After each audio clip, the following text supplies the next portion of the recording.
Subscribe to our channel and hit the bell icon to never miss a video from us. Hello and welcome to the Expert Interview Series, and today we are honored to have with us Mr. Aditya Sarangapani, a distinguished leader in information security and risk management. With nearly 2 decades of experience, Aditya has established and managed robust information security functions across diverse industries worldwide. Currently serving as the head of Cyber Threat Response Group at WNS, he is renowned for his ability to enhance cybersecurity postures through strategic advisory, governance, and compliance initiatives. His impressive background includes key roles as General Manager of Information Security at VFS Global and Information Security Officer at Liberty Mutual Insurance, where he successfully led initiatives to manage ISO 27001-2013 UK Cyber Essential and other certifications. As a respected board-level advisor, Aditya brings pragmatic solutions to shape and fortify cybersecurity frameworks while balancing risk and engaging with stakeholders across the organization. His credentials and experience are borne by certifications such as Certified Information Security Manager, well known as CISM, and Certified Information Security Auditor, together with Certified Data Privacy Solution Engineer. Welcome to the Expert Interview Series, sir, and hope our viewers get to learn from your experiences. For having me, pleasure. So we begin with the first and the most important question. Can you share a bit more about your journey in the field of information security and how it has shaped your career? So information security was not the focus when I was in school or even college for that matter. When I was doing my MBA, we did have one subject related to information security, and we did have a very good professor who was well respected in the industry. So he did encourage me and a couple of others from our batch to maybe look at it. And so when I was placed in TCS from the campus at Wellington, where I did my MBA, in the interim, I also kind of on a whim attended and cleared the CISA exam. So I put in my request to know if I could be part of the information security group at TCS so that I could get the relevant work experience before I could be certified.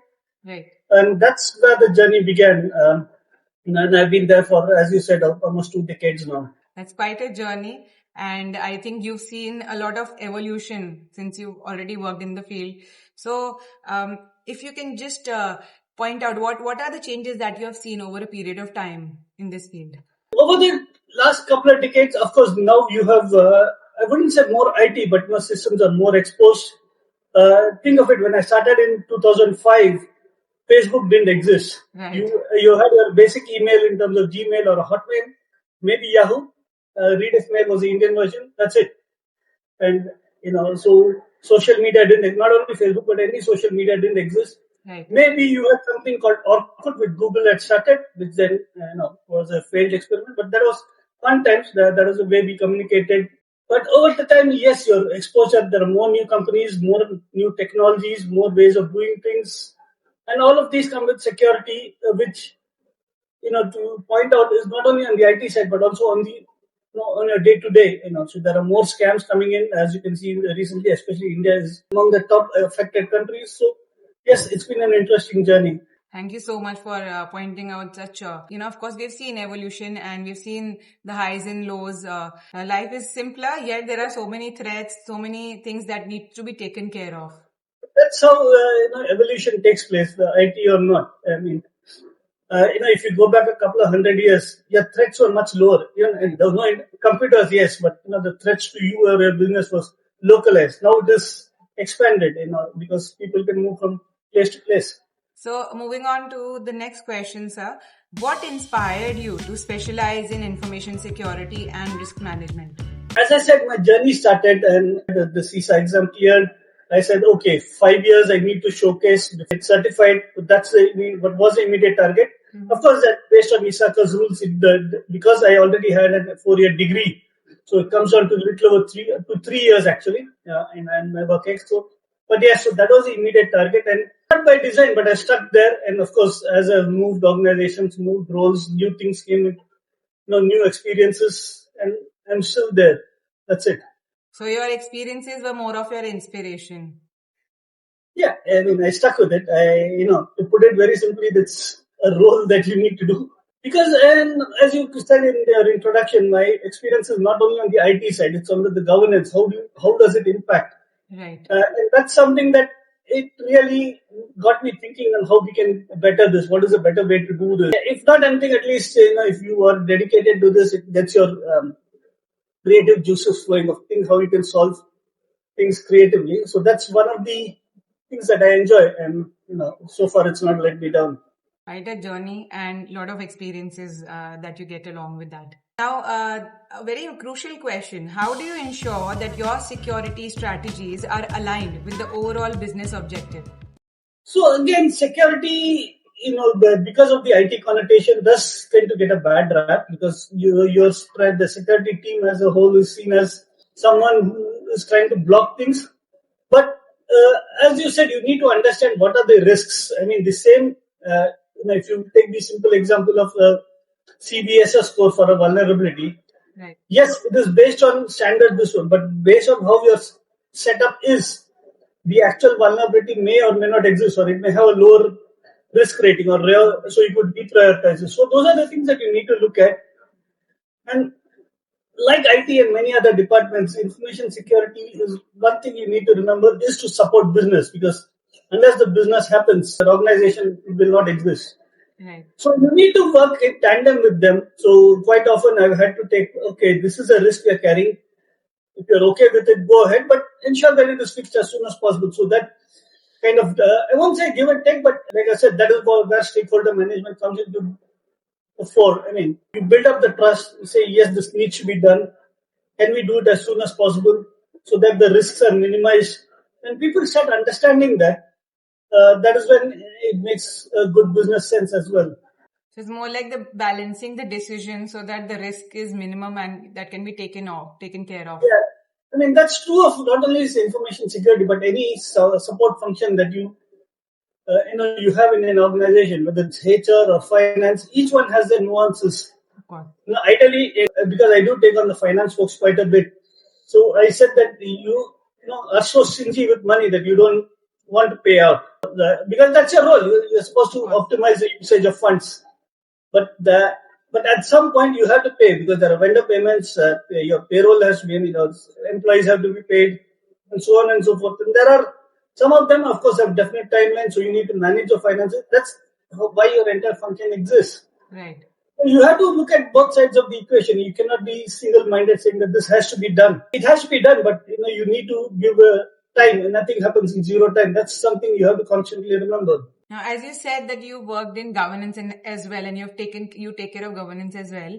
So, if you can explain the importance of governance framework in information security, and how do you implement these frameworks? So, if you take the word framework, it is what you would say, the equivalent of a skeleton. Okay, these are the things you probably should have. Not everything will be applicable to you, but ultimately your governance function that develops as in terms of how you make that into something that's sustainable. So, and governance is not a new thing. You've had, let me take again my favorite example of the finance team. They do have auditors. The audit is, financial auditors or audits of any form are one of the tools of governance. Right. The reason you do an audit or why you have governance is to ensure that whatever processes you set are followed. Or for that, the other example, again, sticking with the finance team, we're looking at something called a delegation of authority. Who can sign off on, depending on, there will be a level depending on what is the actual spend for a particular product or service or whatever it is. The way why that is given is one, it helps build trust in your employees so that small spends they can do without seeking unnecessary approvals, which makes the process very bureaucratic. But if it's a large spend, you need to have multiple eyes and someone more senior in the organization who needs to sign off on that. Now, if you remember, with banks, you will always have two signatories. That's one of the measures in governance. How do you ensure that the backbone on which a business is built actually works as expected? Yes, there will be tweaks that need to be done as based on business needs, but without that, it pretty much is a free for all, and you might not have a sustainable business. You have to have a proper framework, proper skeleton to ensure that everything is in place. So the framework is a skeleton. So these are best practices and so on. But how do you, take a macabre example. Both of us have the same human skeleton. Maybe a difference in height, maybe size of the bones, yes. Correct. But as a whole, both of us are two different people. Because of all the other matters, whether it's your muscles, your skin, and the other features. You have longer hair than me, obviously, as a lady, but yes, that makes us two different people. So the same governance framework, i.e. the skeleton, can give you two or multiple different ways in which things are done. As you said, of course, there is compliance, there is governance that needs to be taken care of. In your experience, what are the most common cybersecurity risks an organization faces today? So there are multiple risks. Again, some of these may be risks to the business directly, and as you rightly said, it is a risk, and risk management is at the very least not eliminating all the risks. You cannot possibly do that. But to manage them, based on whatever qualitative, or you try to make it quantitative, so there is a definite number to it, but there is a lot of judgment call. I mean, if I were to ask you, I know you're sitting in an office at the moment, you are taking a risk that the roof will not fall on your head. I mean, let me be very. But the reason you know that risk is unlikely to occur is because you may be seeing the building, it looks stable. That's risk management. And as a human being, you do it every day. You've been taught to look both sides of the road before you cross the road. Why do you do that? Look for vehicles, yes? Because a vehicle crashing into you is a risk. It can potentially have a large impact. Yes, so look at it before you cross the road. That's risk management at the very basic.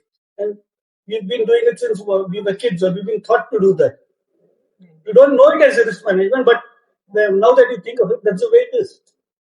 To expand it to how an organization works or the industry it works. There is how to manage it. But do you think as a sector, information security sector, you shoulder more responsibility and there's more, risk attached? Not directly. I mean, ultimately, it is a cybersecurity or information security is from an organization one category of risk compared to others, which if you look at the larger risk management function within the organization goes through. What are the risks to the business? Right. Customers will not buy a product or service. How do you ensure that? That's why you have a sales and marketing department, right? Right. So that you can push the sales or convince customers to purchase. Mm-hmm. So there are multiple, and every risk can have multiple. It might be financial, it might be reputational, it might be falling of legal or regulatory requirements. So there may be multiple nuances to it. But of them will come to the fore depending on how you assess the risk. There is a saying which you might have heard with information security: who's going to guard the guards? So if we look at it from a physical security perspective, the guards typically have access to all the areas which they do need as part of doing their patrols. So yeah, that is there. From a financial perspective, you handle all the money that the organization has. Okay. That is why you have these maker checkers, so that no single person can embezzle money. Thank you so much for very beautifully explaining it. So we move to the next question. With the rapid evolution, as we spoke earlier also, of technology, how do you stay updated on the latest cybersecurity, trends? That's something that, is constant learning. You need to understand, and as you go up the value chain, you might not know the technology itself in detail, but you do have people in your team who understand it better, or and encourage them to learn, so you understand what are the risks that can arise from it, from an information security function perspective. Right. Yes, it's a dynamic, and both the IT and the business environment is dynamic. You need to be aware of what is happening, and so that is where it's a constant learning experience. And the moment you stop learning, you don't grow. And that is not true not only of information security but life itself. If I remember, it is Jawaharlal Nehru who said that the moment you stop learning, you are no longer a human. Something to that sort. I don't remember the exact quote, but you can look it up. So as it is rightly said, we should be student throughout our life. We should keep learning. Yes. So as we conclude and we move to the last question, what advice would you like to give to aspiring professionals who want to build a career in information security? One advantage or disadvantage of information security is the boundaries are not defined, and it varies with the organization, the environment you're working in. Okay. If you see, scour through LinkedIn or people who want to go in and the advice they're given, start small. Maybe start at the IT help desk. But learn why are you doing it? Why do you require that IT help desk? And why why do things need to be done a certain way? That is your foundation. And there is a lot of criticism that this information security, you say for entry level also you require at least 5 years of experience. So how do you get new people in? Yes, you normally get it from other functions. And I myself don't have a view either way because yes, you can get an intern, but the way cyber security or risk come up, an intern will quickly get overwhelmed unless they have the background in doing something simpler. That's how you start a career, right? It takes some time and you grow. And some people do prefer the technology side of it, so they stay there. They don't want to grow. It's there's no limit to how much you can grow on the technology side, but people like me who move to the governance side, who you understand how these technology or these changes will affect the organization as a whole, and that's a different mindset of thinking that you learn as you grow up the organization. So now one myth about information security is that you are going to do penetration testing or become a hacker. Okay. Now, if you ask anybody, and if you go to not my post, but a couple of weeks ago, 3 weeks ago, I did, repost another person on LinkedIn where he's an experienced CISO as well. He was actually explaining to his daughter's school what he does for a living. Okay. All the children or majority of the children in his own words said that, yes, are you a hacker? But that's the only line they know, and it's the glamorous side of it. But that's not the only thing. There's an entire industry or function that is supporting that. Because there's a general balloon that is made. Okay, you're handling the security side. You're making sure nothing is being hacked, nothing is being wrongly accessed. Yeah, so the closest you can come is to from an organization perspective, what you would say the armed forces and law enforcement are to a country or a region or area, whatever. There are people behind the scene who are working and ensuring that everything is in place. And the armed forces, like any organization, you ensure that the soldiers get paid as well, right? Just last question, and we'll be through with this. What are the 3 skills that you look at when you are hiring in your team in the field of information security? First thing is attitude, of course. More than information security, although you may have the technology skills, you talk to a lot of people because you have to convince them. If you don't have the attitude or inflated ego, for lack of better word, it doesn't work because you're going to spoil the case for everyone. The department of no, you're not ready to come. You don't want to talk to people. So if it is a junior member, they have to learn. So that's something that comes as part of my role as heading the department, explaining to them this is how you should be talking. Intervene if things start going downhill. The other thing, obviously, is depending upon what area you are supposed to be doing, do you have the technical skill set or going back to what we said earlier, do you want to learn those things? If you're an intern, you're just stepping into again, that stems from attitude. Are you open-minded to learn new things? Or if you're going to have a fixed mindset, that makes it very difficult to teach you new things. Like the saying goes, you can't teach an old dog new tricks, right? You do want to avoid being an old dog in spite of having so many experiences. You do learn new things, or when you move organization, the way that organization is set up, the way they do things. You may not like it, but then those are the ways things are being done. You can maybe talk to them, see if there's a better way of doing it. That's part of your role. But that doesn't mean that you start fighting with everyone. Thank you so much, sir. I think you explained it wonderfully. You having the right attitude and the right learning mindset is what is more important to succeed. And that's true for not only information security, but every function as well. But also, right. Of course, the third is the skill set. As I said, the mindset, skill set, basic, if you have, is better for you. So, thank you so much, sir. It was a pleasure to have you and to learn so many new things about information security, about your experiences, and that has been a wonderful learning experience for me as well. Thank you. Thank you for having me. Thank you. Subscribe to our channel and hit the bell icon to never miss a video from us.